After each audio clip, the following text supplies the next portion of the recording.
Muy buenas tardes, días, noches, a la hora que nos estén sintonizando.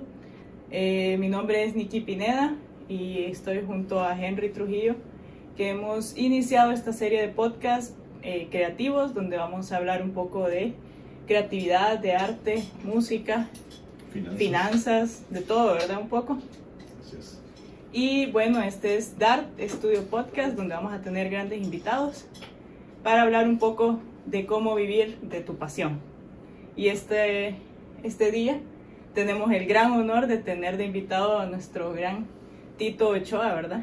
Que ha sido director de muchas grandes obras, como, bueno, aquí traigo unas memorias que hablábamos, Memorias de una vagina, La ciudad oscura, Marat Sade, no sé si se pronuncia bien. ¿Sí se menciona? Sí, no, la obra se llama Monólogos de la vagina. Monólogos, sí. Sí, Marat Sade es una obra que yo hice en la universidad hace mucho tiempo con estudiantes universitarios. Ajá. Ciudad Oscura es la que estamos ahorita, que la vamos a estrenar dentro de poco. Ah, pucha, súper. Sí, es decir, las obras de memoria son La Mirandolina, La visita de la vieja dama, Pareja abierta, La loca de Chaillot, El inspector, muchas obras que hemos realizado desde nuestra llegada a Honduras con mi esposa Inma López, desde que inauguramos la Casa del Teatro Memorias hace 10 años. 10 años. De que llegamos de fuera, nosotros estábamos viviendo en Colombia, en Bogotá. Okay. Sí. ¿Hace cuánto? Hace 10 años. Hace 10 años nosotros regresamos a Honduras. Yo tenía mucho tiempo de estar fuera de Honduras, pero siempre regresaba, montaba obras y me iba. Viví en Checoslovaquia también 8 años, en Praga. Viví en una época bastante interesante. Viví en la época de la transición del comunismo al capitalismo, a la democracia en Praga, y conocí lo que significó ese cambio histórico en la humanidad. Y también formó parte, pues, de los egresados de una de las escuelas de teatro más importantes del mundo, que es la Academia de Arte de las Musas, donde han estudiado o dieron clases grandes escritores como Milan Kundera o como Milos Forman o Irving Menzel, grandes directores, ¿verdad? Y grandes latinoamericanos que estudiaron también en esa escuela, como el gran director colombiano Santiago García, Jorge Alitriana o Rosa Luna de México, que es la tía de Diego Luna, el gran actor mexicano. Exacto. Es decir, que ahí más o menos podemos ir iniciando. Iniciando, sí. Sí. Bueno. Ok, una pregunta.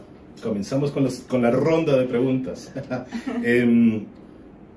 ¿Qué lo lleva a usted de pequeño? ¿Qué recuerdo tiene usted de pequeño? Sin duda tiene una gran trayectoria, pero esa gran trayectoria inicia en algún momento de su vida. ¿En qué momento usted tiene ese toque de creatividad, ese toque sobre las artes, sobre pensar, esto es lo que me gusta, esto es lo que me apasiona y esto es lo que voy a hacer? Sí, eso efectivamente todo artista tiene un momento en su vida que le transforma la vida y en ese instante pues ve algo mágico, ve algo que lo transforma. Y eso me sucedió a mí cuando tenía 12 años, ¿verdad? En la Universidad Nacional Autónoma de Honduras, actuando mi hermana mayor en una obra de teatro que estaba interpretada por un grupo de teatro que pertenecía a Extensión Universitaria. Se llamaba el Teatro Obrero del Pueblo Unido, TOPU. Es un teatro legendario de los años 70 que se dedicaba a hacer obras de carácter popular, muy ligadas al acontecer social y político de lo que sucedía en esa época.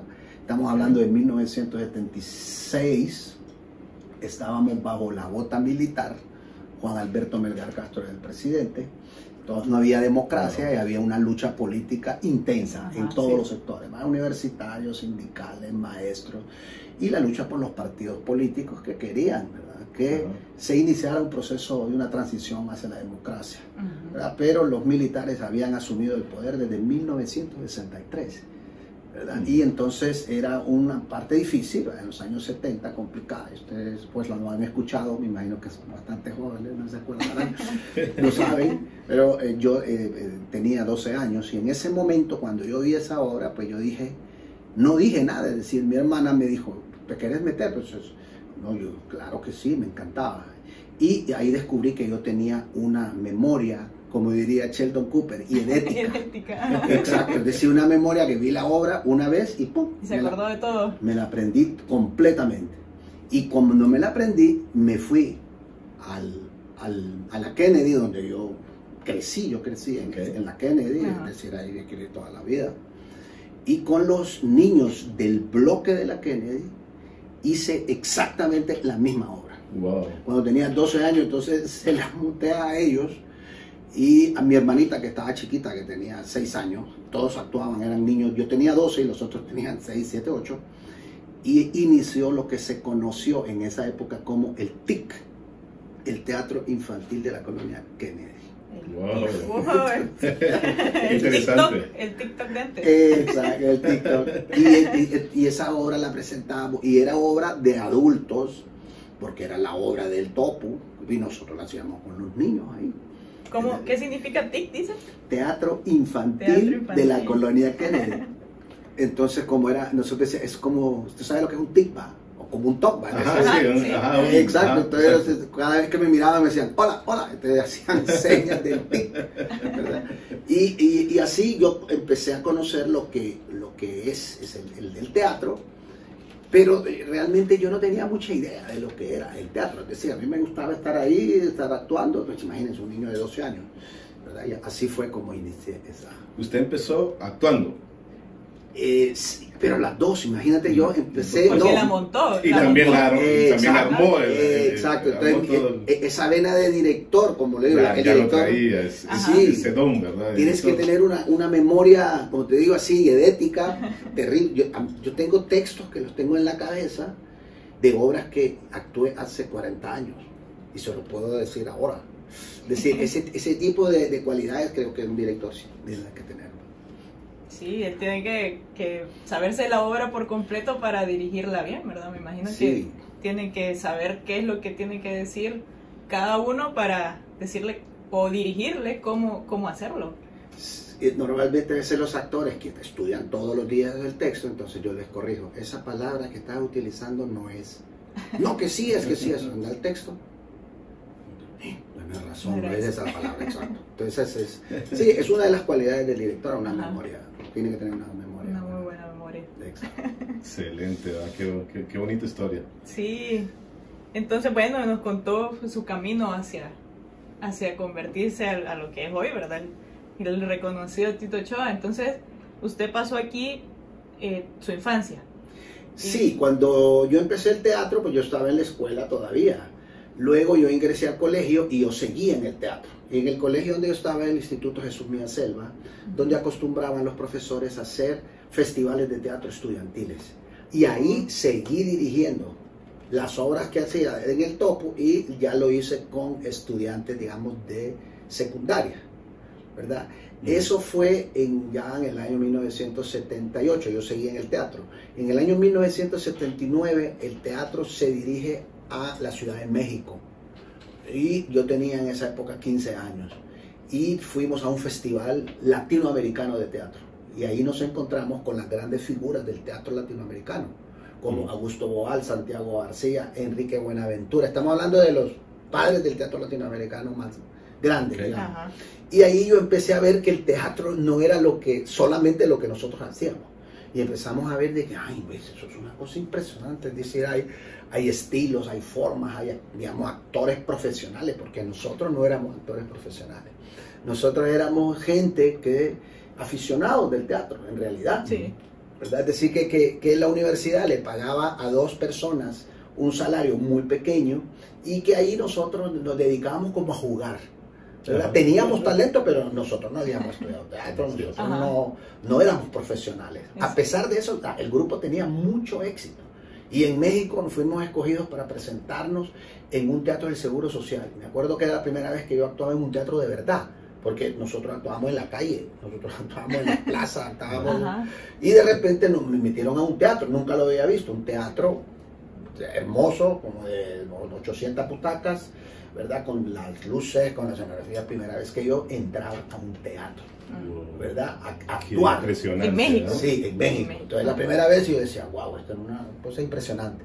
Entonces, luego ya en 1980, yo ingresé a la Escuela Nacional de Arte Dramático de Honduras con mi hermana Lourdes. Okay. ¿Verdad? La primera hermana, la mayor que de 11, se llama Alba, y ella estuvo, pero después se dedicó a la ingeniería, siempre ha vuelto, pero no del todo. Mi hermana Lourdes estudió teatro, y mi hermana Blanca, que era la pequeña, que la metimos al teatro, ella estudió cine después en Cuba, ¿verdad? Es cineasta. Y Lourdes se fue a Colombia, estudió teatro. Toda una familia de artistas, entonces. La mayoría, sí, actriz o de cine o de algo involucrado en el arte en general. Mi hermana Blanca también estudió Bellas Artes. Entonces, ahí en ese momento, estudiar en la escuela de teatro significó mucho para mí, ¿verdad? Venía Saúl Toro, egresado de Colombia, alumno de Santiago García, y fundó la escuela en 1979. Ahí en ese momento, yo entré en los 80 y ahí empecé a estudiar el teatro, ¿verdad? Por primera vez, ¿verdad? Y entonces estudiábamos las tendencias y las corrientes y las técnicas que se estaban realizando en América Latina. Y también recibíamos clases teóricas, historia del arte, con grandes intelectuales, Manuel Salinas Paguaga, o historia de Honduras con Mario Argueta. Y entonces, es decir, que teníamos una educación muy completa. A la par, yo estaba estudiando en el Central. Yo estaba estudiando perito mercantil. Claro, centralista. Yo soy central, sí. Bueno, ya escucharon centralista. Exacto, yo soy centralista. Yo estudiaba en la mañana, en el Central, de las 7 a las 12, que era la 1, y luego a las 2 de la tarde yo entraba a la escuela de teatro hasta las 8 de la noche. ¿Cuánto tiempo estuvo en México entonces? En México estuvimos como 4 meses. Ok. 4 meses y, como digo, era impresionante cómo lo dejaban a uno salir, ¿va? De 15 años, mi mamá, váyase. Ya andaba allá. Sí, va a decir, y por tierra, viajando por tierra, conociendo y presentándonos. Yo conozco todo ese tránsito. De la frontera de Guatemala con México y yéndose hasta Ciudad de México. En presentaciones en los pueblos. Fueron haciendo en el recorrido. Exacto, presentaciones, porque así estaba organizado el festival. Entonces ellos tenían una organización que nos permitía quedarnos en casa de la gente. Entonces nos presentábamos, nos quedamos en la casa de la gente y seguíamos así. Y por eso pudimos realizar una actividad hasta la frontera con Estados Unidos. Todo el trayecto, es decir, todo ese trayecto lo conozco perfecto, hasta llegar hasta lo que se conoce como Ciudad Juárez, es decir, toda esa cosa allí por el Pacífico mexicano, que es Mazatlán, el estado de Sinaloa, que ahora es terrible con el narcotráfico. Todo ese estado yo lo conozco bien, sí, se llama Culiacán, la capital. Y le dicen que son las mujeres más guapas de México. Sí, entonces por algo se llama Culiacán. Y de ahí, de un pueblito que se llama Los Mochis, que es, y donde nació Pedro Infante. Ahí también hicieron ahí hicimos presentaciones. Entonces conocernos en Ciudad de México, en esa época, estamos hablando del 79, un muchacho de 15 años, ver una ciudad de verdad, porque nosotros éramos un pueblito. Qué bonito, ¿no? Qué bonito, sí. ¿Y qué obra llevaban ahí? ¿Qué estaban presentando? Ahí estábamos presentando una obra que trataba sobre la historia de Nicaragua, sobre el general Augusto César Sandino. Y como te digo que estamos en 1979, la revolución sandinista fue en julio y nosotros ahí estuvimos en febrero, marzo, abril, mayo, es decir que estaban en guerra en Nicaragua.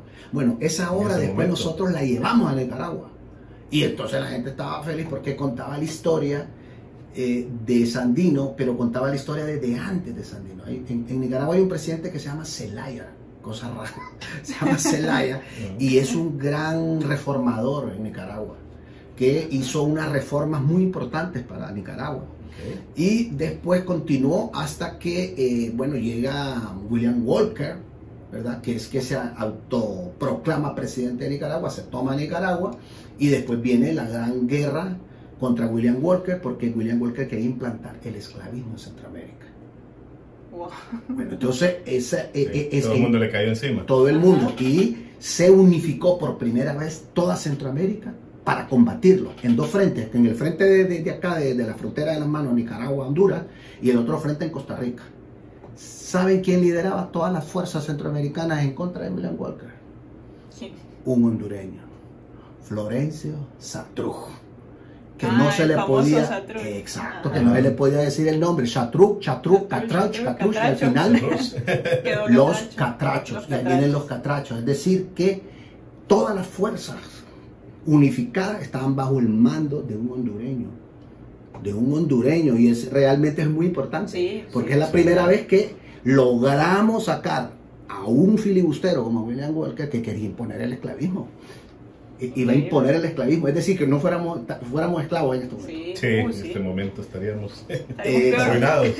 Exacto. Entonces, en la obra se muestra toda esa historia, desde William Walker, Ajá. Zelaya, luego Sandino, luego el asesinato de Sandino y la llegada de Anastasio Somoza Debayle en 1925, que empieza una dinastía, hasta la caída de su hijo, ese segundo, en 1979. Entonces la obra contaba eso. Entonces Ok. era un tema bastante controversial en ese momento. Claro, estamos. ¿Cómo fue la aceptación de la obra?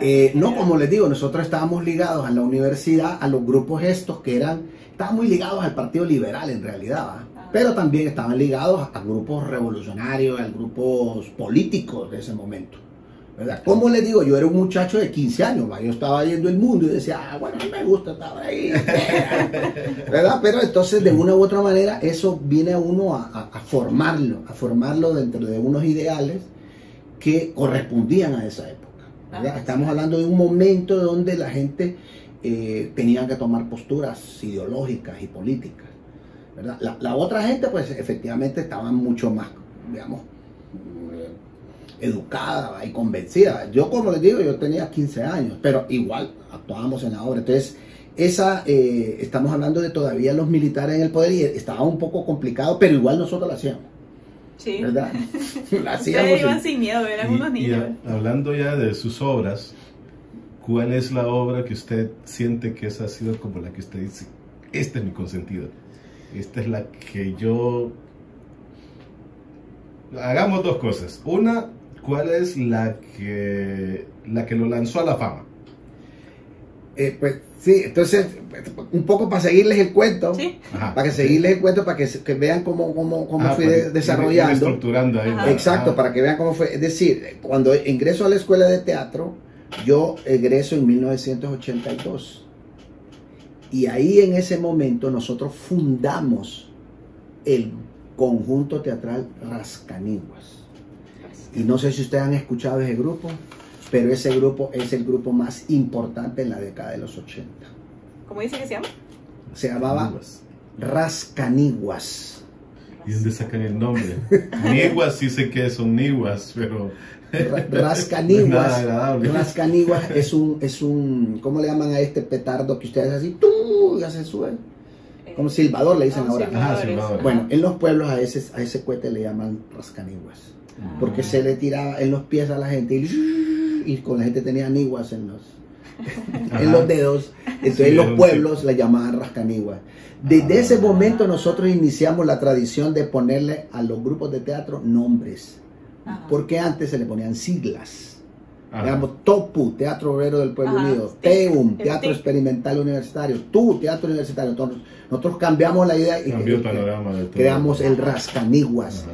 Y ese grupo, también es muy importante, montó una obra que se llama El Fantoche Lusitano, que la dirigió el doctor Rafael Murillo Selva, que es de los directores más importantes de Honduras de esa época. ¿Verdad? En Honduras ha habido grandes directores, digamos Francisco Salvador, o grandes dramaturgos como Rafael, como Luis Andrés Zúñiga, como el español Andrés Morris.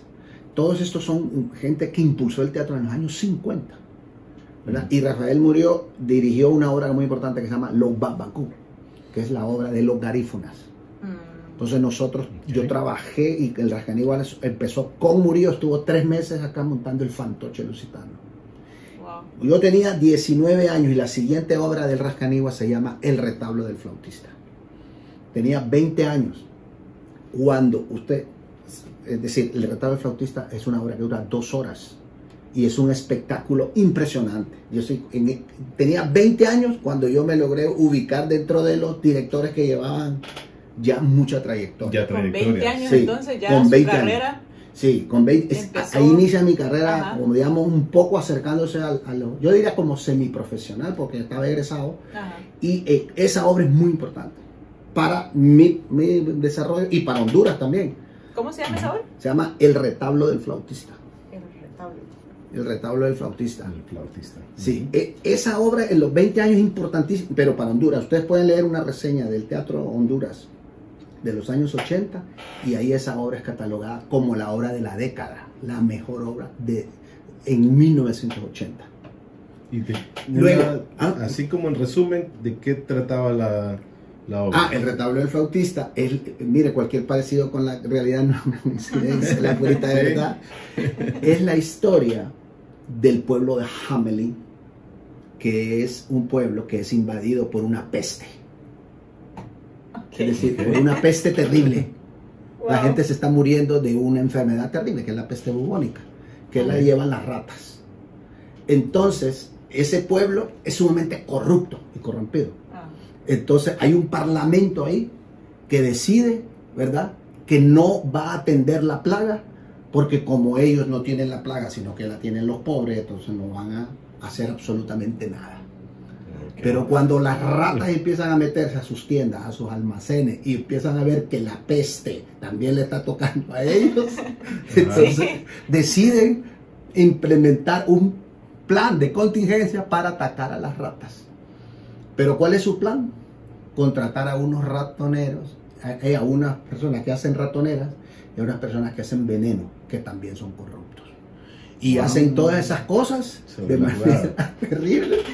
Pero y en ese momento, cuando está todo haciéndose el negocio entre los diputados y entre la cuestión de la ciudad, llega una solución, que es el flautista. Que es el flautista de Hamelin. Que dice que yo voy a hacerlo a ustedes y les voy a cobrar 1000 escudos. La solución de los ratoneros y de los veneneros era de 2 millones. Pero él dice, yo les voy a cobrar a ustedes 1000 escudos. Ajá. Ajá. Uy. Exacto. Pero entonces en ese momento, el que es el alcalde de la ciudad dice, sí, listo, hagámoslo. Pero en ese momento, los fabricantes de veneno y de ratoneras se confabulan con el reverendo de la ciudad, que es el reverendo de la iglesia, y deciden acusar al flautista de Hamelin de ser un brujo. Claro. Claro, bueno. Suena buena. Suena muy casualidad. buena. Entonces lo meten preso al flautista. Ajá. ¿Verdad? Y entonces el negocio se concreta. Claro. Sí, Y entonces, claro. y al No le fin, convenía a nadie. Exacto, entonces Ajá. compran un montón de veneno y un montón de ratoneras, y cuando se van a repartir, ellos, los del diputado, se reparten con la tajada grande y al pueblo le dan una bolsita chiquita. Cualquier parecido. Cualquier Sí. parecido. Bueno, De eso va el retablo del se repite la historia. y se montó, imagínense, retablo del en flautista. 1983 la montamos. 83. Ahorita la volvimos a remontar. Ah, ¿de veras? Sí, antes de la peste. Ajá. Antes, es decir, bien. la montamos en el 2018 y la llevamos por todo Honduras. hace poquito. No por todo, la llevamos en 40 ciudades. Wow. Y eso anunció la peste, lo que estamos viviendo. Ajá, exacto. Sí. Es que la obra Está muy es... cerca de lo que sucedió. Está muy cerca. Pueden ver un documental, si lo quieren ver, lo pueden ver en YouTube. Se ¿Cómo se llama De Costa a Costa. Ok, De bueno. costa a costa. Y ahí, Invitamos a que la vean. sí, y ahí aparece el documental como llevamos el teatro en un lugar recóndito de Honduras y Así tratando la temática. Ese documental es de ustedes, Excelente. entonces. Sí, ahí sale en YouTube. Ustedes Ajá. ponen Casa del Teatro de Memoria, documental, y ahí van a aparecer De un costa a montón, costa. un montón. ¿Verdad? Entonces, usted me decía, ¿qué obra para mí es más importante? Bueno, yo he montado, imagínense, unas 40 obras, Ujú. de las cuales, digamos, el retablo del flautista es muy importante. Pero, digamos, es una obra muy difícil, pero ya después yo he dirigido obras en Colombia, en el Teatro Nacional de Colombia. ¿Con actores colombianos o de aquí siempre? No, con actores colombianos, Ajá. con famosos actores colombianos, ajá. sí, de la televisión, de novelas. Wow. He dado clases a actores muy importantes de la televisión colombiana. Hay una novela que se llama en Colombia Sin tetas no hay paraíso. ¿La han escuchado? Sí, sí, famosa. Bueno, la actriz principal es María Adelaida Puerta. Ella fue alumna mía cuando era estudiante En Colombia. en Colombia. Ella es una alumna mía. María ¿Usted dio Adelaida. clases en Colombia? Yo no solamente di clases, dirigí en el Teatro Nacional de Colombia y di clases en la fundación del Teatro Nacional y fundé la Escuela de Arte Dramático del Teatro Nacional de Colombia. Yo fui invitado por el Ministerio de Cultura de Colombia a darle clases, no a las personas, a los actores, fui a dar un taller para los profesores de las escuelas de teatro de Colombia. Porque la formación que yo tengo es muy especializada, es dirección de teatro. Y aún como yo les decía al principio, Colombia puede ser muy desarrollado, pero en Colombia quizá habrán unos 10 directores de verdad. En un país que necesita, digamos, 1000. Sí. Entonces una persona como yo que tiene una formación, digamos, muy clásica en Colombia es muy apreciada. Muy apreciado, sí. Sí, entonces yo le daba clases a los profesores de las escuelas de teatro de Colombia en un taller muy importante. Entonces en Colombia di clases, dirigí en el Teatro Nacional y monté 9 obras de teatro clásico para estudiantes de colegios y universidades, contratados por el Teatro Nacional de Colombia, cuyo director era Ramiro Osorio, el primer ministro de Cultura de Colombia, y Fanny Mickey, la gran diva del teatro colombiano. Es decir, yo fui contratado por ellos, no sé qué pasó, es decir, en Colombia es muy difícil que alguien llegue y que se pueda incorporar o meter, digamos, a las grandes ligas, porque hay mucha gente. Sí. Entonces, de repente, un hondureño, vamos, que como les digo, ya se logró, le caí bien, lograron, y luego por los resultados. Los ¿verdad? resultados hablan bastante. Exacto. Entonces me incorporé al teatro colombiano. ¿Ha dirigido alguna película? No. No, siempre ha sido en la parte teatral. Sí. ¿Dónde estudió? ¿Dónde esa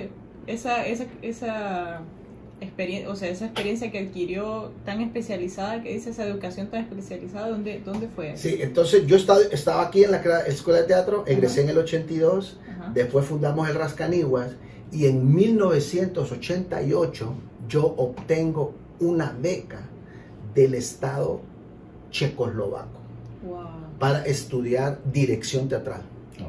Entonces yo me traslado a la ciudad de Praga, que es una ciudad bellísima, las ciudades más bellas de Europa. En el 88. En el 88, sí. Y me incorporo a estudiar en un centro de idiomas, porque tenía que aprender la lengua. Exacto. Entonces, y aparte tenía que hacer un examen de talento. Si los checos me miraban que yo no tenía talento para el teatro, me mandaban de regreso. Entonces yo logré hacer el examen de talento y me incorpora a estudiar dirección escénica, como lo digo, en una de las escuelas más importantes del mundo, que es la Academia de Arte Las Musas de la República Checa, donde fue estudiante Václav Havel, el presidente de la República Checa, después cuando cae. Es decir, el presidente de la República Checa es un dramaturgo, se pueden imaginar la importancia del teatro en ese país. Sí. ¿Sí? Dicen que allá en Praga a la gente le preguntaron cuando se inauguró el país, cuando se independizó y se construyó, le preguntaron a la gente, ¿qué quieren construir primero? ¿El Parlamento checo o el Teatro Nacional checo? Y la gente dijo, el Teatro Nacional checo. Sí. Bueno, realmente que sí es una parte importante. Creo que aquí en el país incluso debería de haber más de eso. Sí, es decir, podría haber más, pero eso tendría que haber una política institucional, una ley, una política que incluyera toda, digamos, la parte constituyente del arte dramático, porque el teatro es el arte que necesita muchísima infraestructura, necesita muchos componentes. Digamos, la novelística, los poetas no necesitan nada, ellos se sientan y escriben y eso no necesita. Pero el teatro sí necesita teatros, necesita formación, necesita un montón de cosas que están alrededor del teatro. Si no, pues el teatro va a ser siempre expresión de este labor titánica que nosotros hacemos contra viento y marea. Pero si existiera una política real, el teatro podría constituirse realmente en en un sostén de lo que significaría la identidad nacional. Porque realmente el arte que puede construir una identidad con todas sus componentes es el teatro. Porque en él incluye lenguaje, en él incluye literatura, en él incluye pintura, en él incluye danza, canto, todo. Es decir, el teatro el arte teatral es el arte cumbre, diría Nietzsche. Es el arte cumbre. Decía Nietzsche que habían dos tipos de arte, los apolíneos y los dionisíacos. La música es un arte sensorial. Sí. La literatura y la arquitectura es un arte racional. Pero el arte cumbre es la tragedia, porque incluye las dos. Entonces, el teatro realmente es el arte que está en la cumbre de la esfera de la estética. Por eso en nuestros países es al que menos se le presta atención. Claro, no conviene. ¿Qué género es el con el que usted más simpatiza en lo teatral? O sea, me refiero a romántico, no sé, me imagino que hay categorías, ¿verdad? Sí, es decir, cuando tú hablas de género, hablas digamos, en la antigüedad hablas de dos géneros fundamentales, ¿va? La tragedia y la comedia, ¿va? Okay, después vienen los españoles y crean un género híbrido que se llama la tragicomedia, ¿va? Después los contemporáneos crean otro género que podríamos llamarlos como el drama, ¿verdad? O los españoles crean piezas cortas como el sainete, o digamos géneros como la farsa, ¿verdad? Es decir, estamos hablando de género. Ahora en estilo podríamos hablar de el realismo o el teatralismo. Wow. Tú me preguntas a mí cuál es el que me gusta. A mí me gusta todos. Todos. Y le voy a todos. Exacto. Y le experimento de todo. Es decir, es más, cuando yo hago una obra trato de que la siguiente sea totalmente diferente. Y son retos terribles. Hay directores que se especializan. No, yo solo hago comedia. No, yo solo hago drama. No, a mí me gusta todo, incluso el teatro infantil.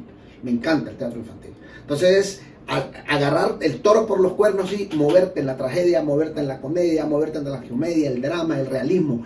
Y eso es lo que te digo, que en América Latina es muy difícil un director. Porque normalmente los directores solo tienen un estilo. Sí, me imagino, porque en realidad tantos estilos que hay. Y lograr entrarle a todos, o sea, qué difícil, ¿verdad? Pero también están los actores, ¿verdad? Entonces, hay actores, por ejemplo, que solo sirven en la comedia, o hay otros que solo sirven en el drama. Lo miras en el cine. Eso se da bastante en el cine. Exacto. Ahora, ¿qué actor le da a los dos? ¿Ustedes conocen un actor que es buenísimo en la comedia y que sea buenísimo en el drama? No, es difícil, la verdad que es bien difícil que sea polifacético. Exacto. O, por ejemplo, ustedes pueden ver actores camaleónicos que hacen un montón de personajes y que ustedes los miran que se transforman, o ven a un actor que siempre está actuando como él. Es bueno, pero siempre está actuando como parecido a lo que es él. A lo que es él en la vida real. Exacto. Entonces son muy diferentes, ¿va? Digamos un actor camaleónico que a mí me encanta, digamos Sean Penn. Un actor que puede hacer de una persona con un síndrome de Down, o puede hacer otro tipo, y usted lo mira, pero este tipo ¿cómo es? A esos actores llaman camaleones, es decir, que son capaces de transformarse totalmente. Ese tipo de actores es muy importante, pero la mayoría de estos actores vienen del teatro. Digamos los actores ingleses como Anthony Hopkins, como Helen Mirren, como Ian McKellen. Esos son actores que se formaron en el teatro y después hacen cine. Pero no es que como en Honduras dicen, no, usted dice el teatro, ¿y usted cómo subió al cine? No es que está subiendo al cine, porque el teatro es la escuela. Lo formó. Exacto, el teatro es la gran escuela, ¿verdad? Es decir, donde se aprende a actuar es en el teatro, no en el cine. En el cine usted explora y actúa, ¿verdad? Y entonces por eso, en países de un alto desarrollo teatral, pues son las mejores películas. Claro. ¿Verdad? Sí, claro. Entonces nos contaba, se ganó la beca para ir a la ciudad de Praga. Exacto, ahí viví 8 años. 8 años. 8 años aprendiendo el checo, aprendiendo a estudiar la dirección escénica, y luego yo que venía de este teatro, que era un teatro social, que era un teatro muy directo, digamos, con una cuestión, digamos, muy interesante, pero de una u otra manera limitada. Allá en Praga era limitado. No, sí, es decir, que mi formación era limitada porque realmente solo había hecho un tipo de teatro. Sí. Ajá. ¿Entiendes? El teatro social, el teatro bonito, sí, pero Cuando yo llego a Praga, yo empiezo a conocer lo que es el teatro, ¿verdad? A conocer en toda su dimensión. Ahí se terminó de enamorar. No, es decir, yo ya estaba, pero es decir, no, lo que tengo es una confrontación porque los profesores eran muy exigentes. Entonces, yo no sabía realmente, yo creía que yo sabía teatro, pero en realidad no sabía. Entonces, y allá la gente, no es como aquí, ay, no, que no, aquí allá la educación era yo sentadito y calladito. Y si tenía que pedir una pregunta, levantaba la mano y le decía, por favor, señor profesor, ¿podría hacerle una pregunta? Así es la educación ahí. Y un respeto al maestro, pero una cosa impresionante. No es como aquí, hey, vos, ¿qué? No. Y entonces, y el director era terrible conmigo, los profesores. Así, durísimo, durísimo. Eso es como una formación. Ustedes han visto esas películas de chinos, donde le están formando el maestro, está formando a karateka y son terribles. Sí, ajá, sí. Así, duros. Pero ¿porque era extranjero o porque así es en general? Así es la formación artística. En la música, en la danza, en el teatro, es una cosa de una exigencia terrible y de unos estudios donde uno tiene que estudiar muchísimo. Y esos checos a uno no le regalan el título, es decir, no le regalan nada. Nada. Es decir, eso es muy intenso, muy intenso. Entonces ahí empecé realmente, en primer lugar, a disciplinarme, porque yo era una persona inteligente, pero yo era un despelote acá. Es decir, claro, como tenía una memoria, entonces no estudiaba, hacía las cosas. No, allá es una cosa bien delicada. Sí, va con sus costumbres latinas, ¿verdad? De aquí, ¿verdad? Exacto. Más relajados. Exacto, no, ellos son muy exigentes. Es como que, digamos, un músico quiere estudiar ahí. Uy, eso yo no sé si logran meterse. Eso, un nivel de virtuosismo muy alto, o estudiar danza, ese tipo de cosas, o el mismo, como digo, actuación o dirección, es muy difícil. Es muy difícil, tienen que estudiar muchísimo para poder ingresar de ahí. Y cómo, volviendo un poquito, ¿cómo obtuvo la beca? Bueno, yo estuve en Cuba, en la Escuela Internacional de Cine, que San Antonio de los Baños. Ahí llevé a mi hermana para que estudiara ahí. Hispano Durón, el director de Morazán, de la película Morazán. Hispano Durón estuvo en el Rascaniguas. Él fue el de los primeros actores del Rascaniguas, ¿verdad? Hispano Durón. Entonces Hispano Durón estaba en la Unión Soviética estudiando en Rusia y luego se fue a la escuela de cine que la acababan de inaugurar por Gabriel García Márquez. Y entonces Hispano Durón vino a Honduras y me dijo, vos Blanca, ¿querés estudiar cine? Mi hermana tenía 18 años. Claro, ella dijo que sí, y me dijo, y para vos hay un taller de dirección de actores para cine, ¿no te gustaría ir? Yo tenía 23 años. Pero claro que quiero ir, y ustedes saben lo que pasaba en esa época. Aquí no teníamos relaciones con Cuba, ni con los países socialistas. Todavía no habíamos llegado, sí, estábamos en plena guerra. ¿Me entiendes? Y aquí había contra nicaragüenses. Entonces salir de Honduras, si usted iba por Nicaragua, entonces usted le revisaban el pasaporte. Y si usted veía entrar en Cuba, lo metían preso.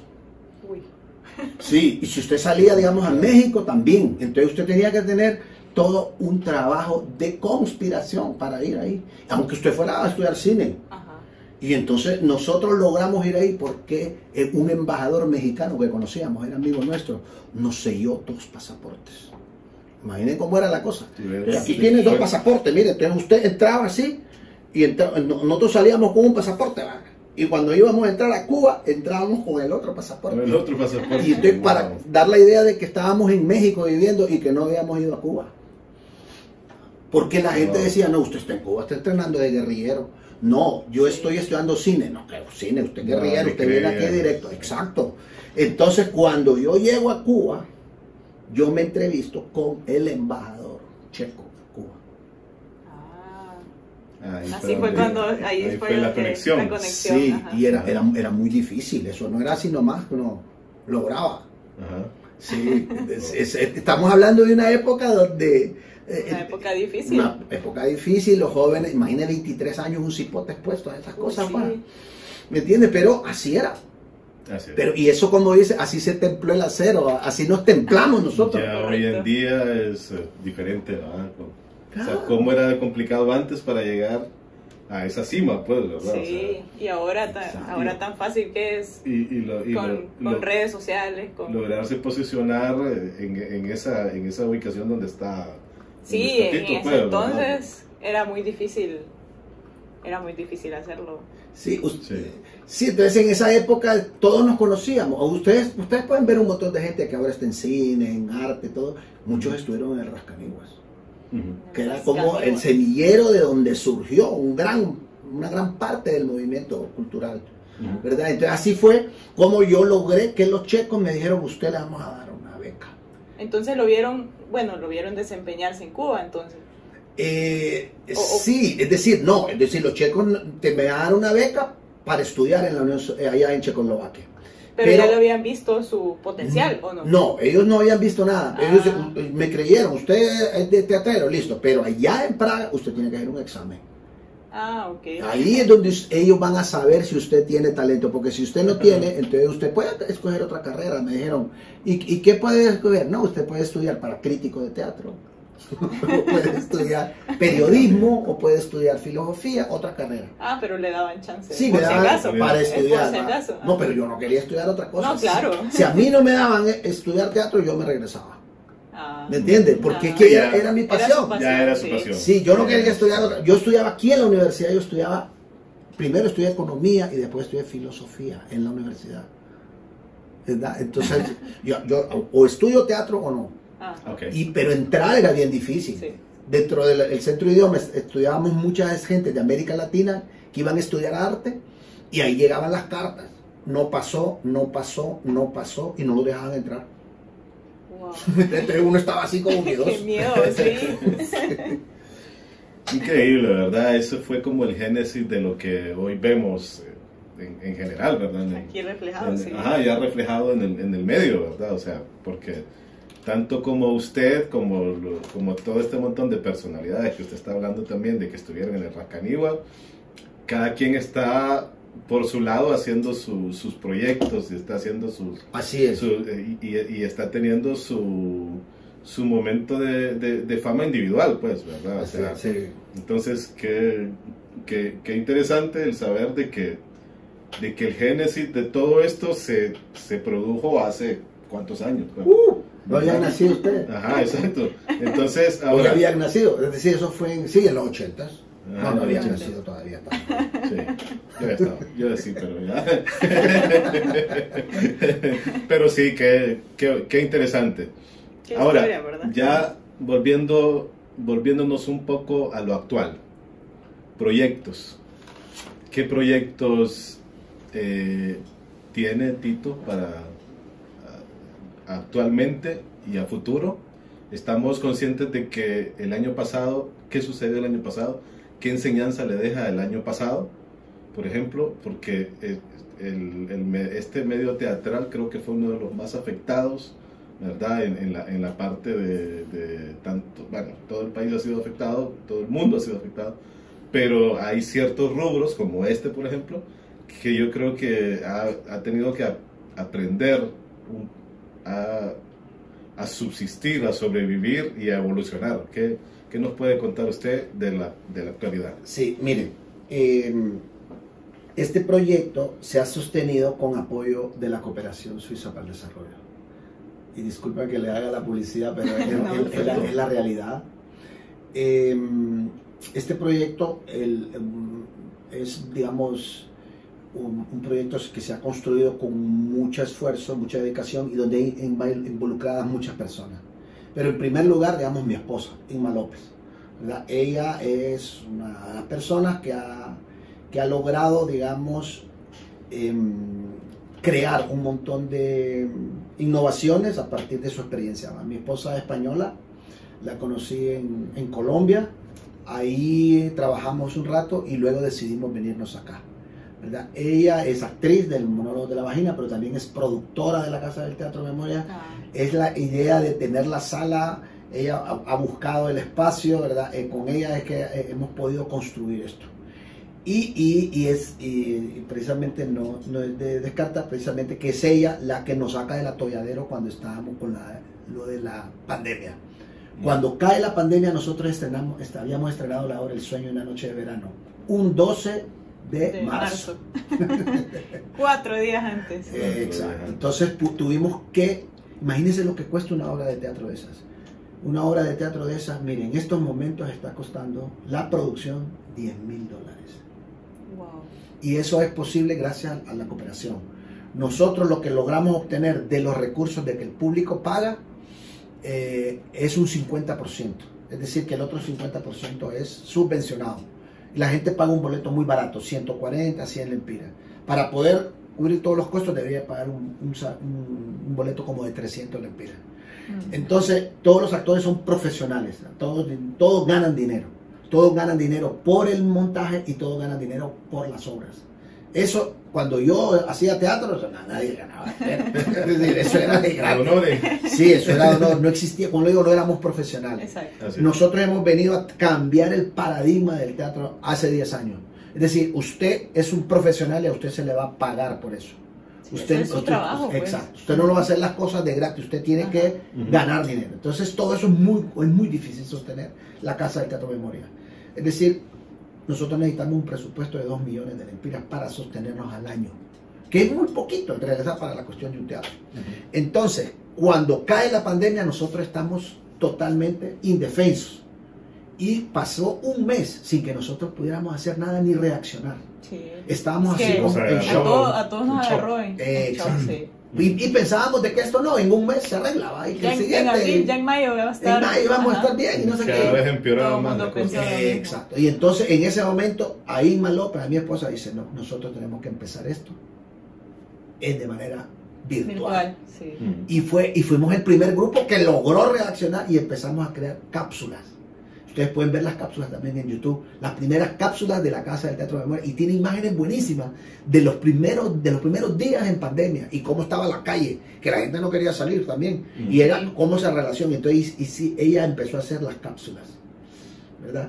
Y luego empezamos a hacer lo de la plataforma, que eran las obras en línea. Nosotros, todas nuestras obras están filmadas, y la calidad del sonido y la calidad de la imagen es impecable. Y usted puede entretenerse con una obra de teatro que dura 1 hora y 40 minutos, como si fuera una película. Y la gente está ahí viéndola de manera embelesada.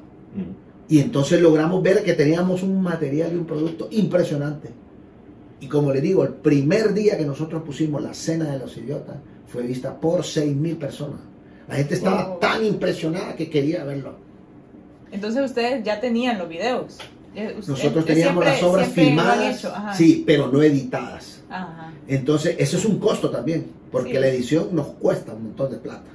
Sí, claro. Y entonces es primero la filmación y luego editarla, y la edición nos hace un compañero, Ezequiel Sánchez, que es buenísimo editando eso. Y entonces nos hace la edición y ustedes pueden ver, ahorita está en la plataforma funcionando, pueden ver 3 obras. Y luego empezamos también a venderle a estudiantes de la universidad y empezamos otra vez a recuperarnos de una manera muy poquita, sí, de ¿verdad? poco a poco, ¿verdad? Pero exacto, no alcanza del todo. Y así fue como nosotros empezamos a tener esa plataforma. Después de esto, la gente empezó a decir, no, esto podemos hacer obras en línea y todo. El problema es que el teatro filmado es muy difícil. Entonces, hay mucho material que es muy interesante, pero está muy mal hecho. Entonces, así como puede usted ver una hora y 1 hora y 40 minutos, usted puede ver una obra que no la soporta en 5 minutos y dejar de verla. ¿Verdad? Entonces es muy complicado el teatro, ¿verdad? Entonces esa es la gran lección. Estamos en esas y ahora empezamos a querer poder aparecer nuevamente de manera presencial con un proyecto de la cooperación española que se llama Triángulo Teatro. Fuimos escogidos dentro de 56 propuestas para hacer La Ciudad Oscura, que es una obra que es muy rara, es que todas las escogemos, pero es una obra que es el retrato de lo que está pasando en Honduras actualmente. Imagínense, con todo lo que es las elecciones, con todo lo que es los fraudes, con todo lo que son las cosas de lo que ha pasado en Honduras cuando hay crisis, que todo se resuelve a punta de golpes de Estado. Sí. En Honduras ha habido en todo el siglo XX como unos 20 golpes de Estado. La historia de Honduras se puede resumir en la historia de los golpes de Estado. Bastante, ¿no? Sí, desde principios del siglo XX. Desde ahí hay una cantidad de golpes, hasta que llega la dictadura de Caridad, 16 años de no golpe. Después viene Gálvez, ¿verdad? después viene el otro Julio Lozano Díaz, después viene Ramón Villa Morales y luego otro golpe en el 63. Del 63, golpe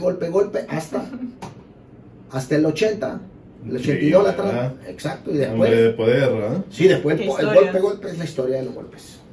Increíble. Ha sido un país bien golpeado.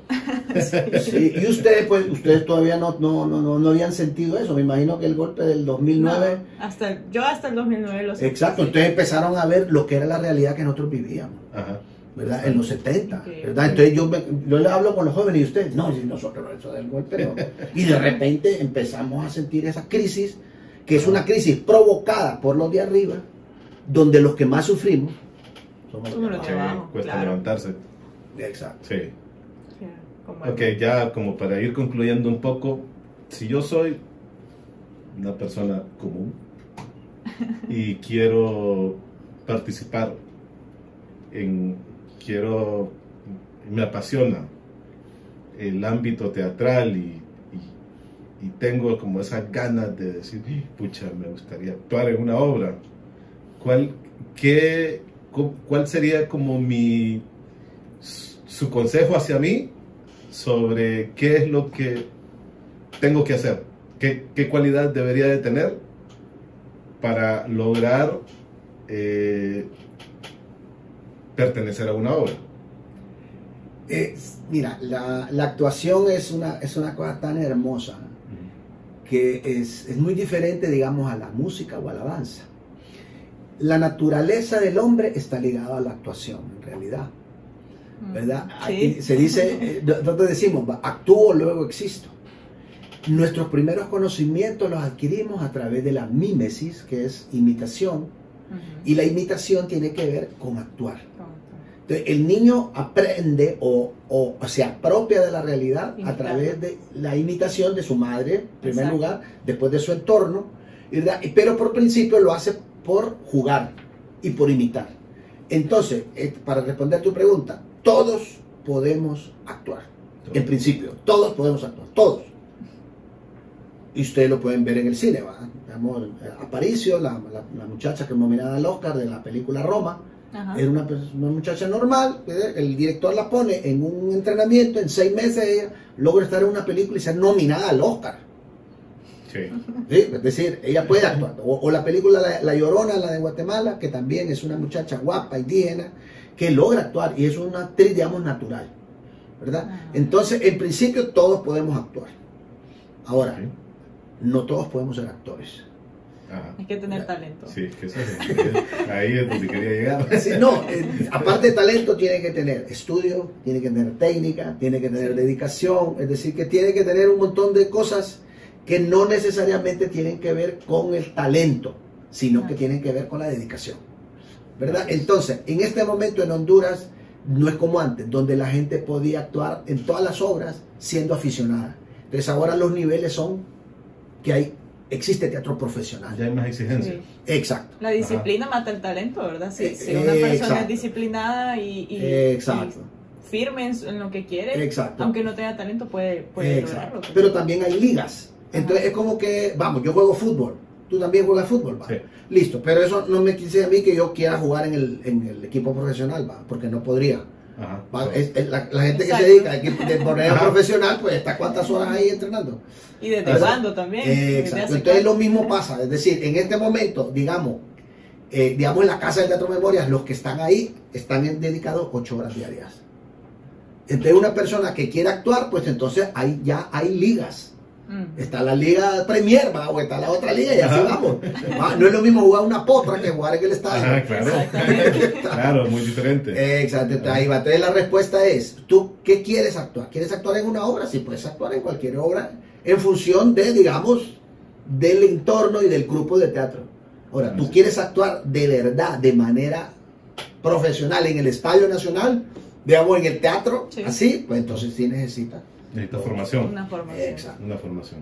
Y dedicación. ¿Y dónde, aquí en Honduras, que es, bueno, no sé si es difícil, dónde puede estudiar? Ajá. No, en la Escuela Nacional de Arte Dramático. Es de gratis, es gratuita. Pero ahí, entonces ahí puede llegar y hay estudios de teatro que son en las tardes, de 2 a 6 de la... Ahorita todo es virtual, ahorita no.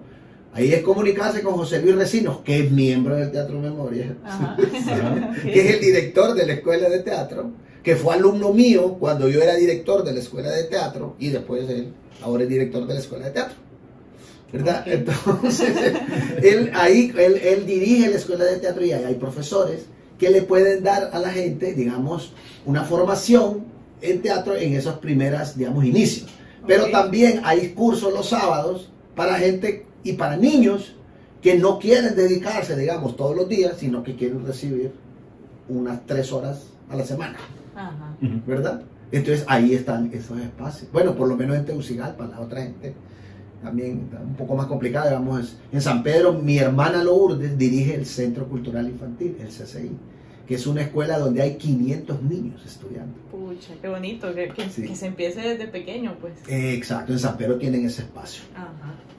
Okay. Bueno, Tito. Y la última es su mensaje hacia las personas que nos están viendo y de qué forma usted les dice, usted puede decir, esto es lo que me apasiona, de qué forma la gente puede vivir de lo que le apasiona, ya sea, en este caso lo suyo es lo teatral y todo esto, pero pero de qué forma nosotros le podemos decir a la gente, o sea, vive lo que te apasiona.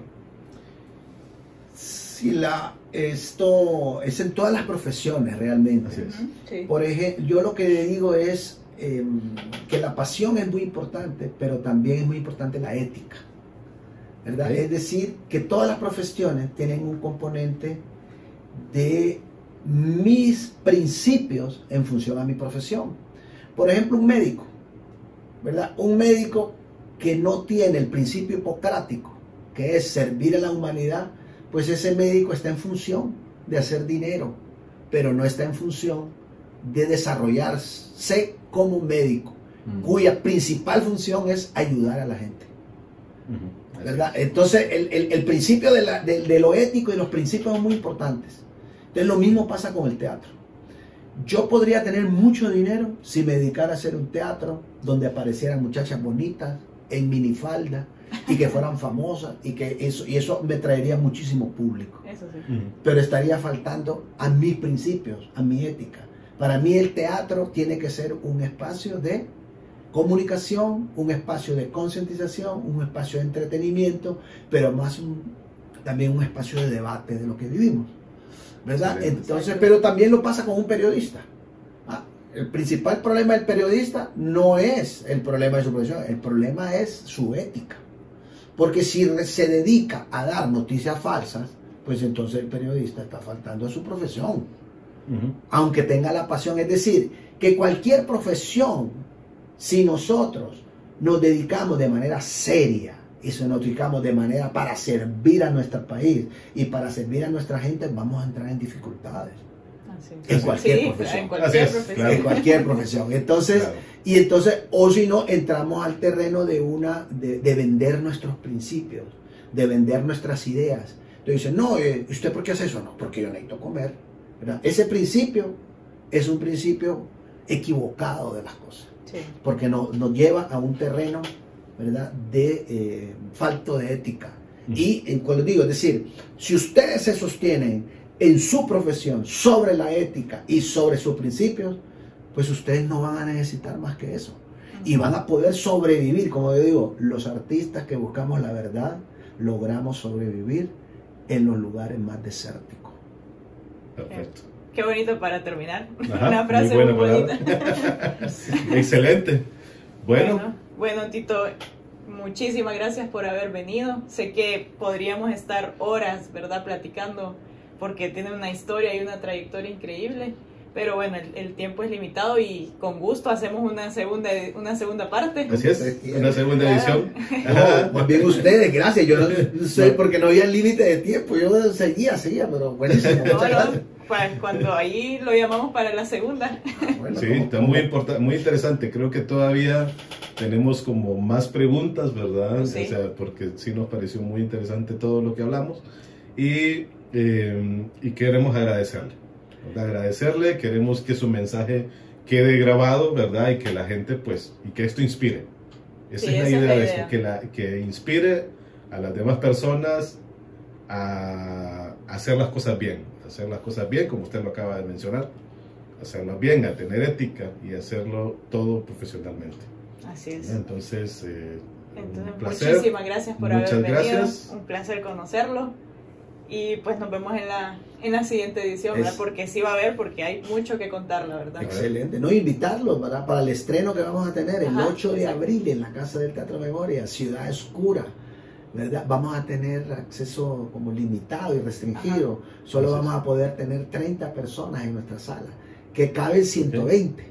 ¿verdad? Ajá, Y vamos ok. a tener, pero vamos a tener todas las cuestiones de seguridad. El aire va a estar con las lámparas ultravioleta que logran quitar los virus. Vamos a tener toda la cuestión para que la gente llegue segura. Excelente. Increíble. Bueno, Ya están invitados, ya saben. El 8 de abril. 8 de abril. 8 de abril, Teatro Memorias. Ujú. Ok. Exacto. Bueno, muchísimas gracias. Muchísimas Esto gracias. fue todo. Esto fue todo por el día de hoy. Los invitamos pues para el próximo podcast. Síganos en YouTube, en nuestras redes sociales, Facebook e Instagram como Dar Estudio Creativo, Henry Trujillo y Nikki Pineda Pavón. Un placer, Un que placer. estén bien. Bueno, gracias. Gracias.